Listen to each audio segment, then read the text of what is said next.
अस्सलाम वालेकुम नाजरीन, आप देख रहे हैं K92 न्यूज़ और मैं हूं आपकी मेज़बान नाइला भट्टी। शामिल करेंगे आज की इलाकाई खबरें।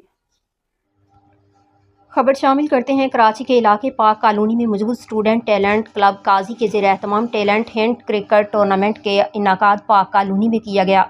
टूर्नामेंट में गवर्नमेंट स्कूल की 4 टीमों ने शिरकत की, जिसमें रेड, ब्लू, ग्रीन और येलो के नाम से मंसूब टीमों ने अपने बेहतरीन खेल का मुजाहरा किया। 2 रोज़ तक जारी रहने वाले टूर्नामेंट में ग्रीन और ब्लू टीम के माबैन फाइनल मैच खेला गया। फाइनल मैच में ग्रीन टीम ने ब्लू टीम को मुकर्ररा ओवर में ऑल आउट करके 24 रन से शिकस्त दी।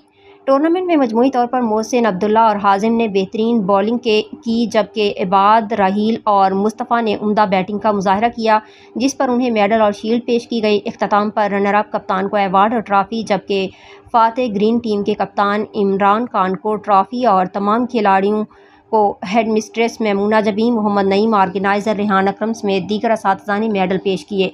इस मौका पर हेड मिस्ट्रेस का कहना था कि स्कूल में मुकाबलों का बुनियादी मकसद ग्रास रूट लेवल पर खिलाड़ियों को तैयार करना है, जिससे तलबा व तालिबात अपनी पोशीदा सलाहियतों का उम्दा मुजाहरा करके कामयाबियाँ हासिल कर सकते हैं। इख्तिताम पर organiser secretary student talent club Qazi Rehan Akram ने तमाम शुरका का शुक्रिया अदा किया और खिलाड़ियों ने इजहार ख्याल किया।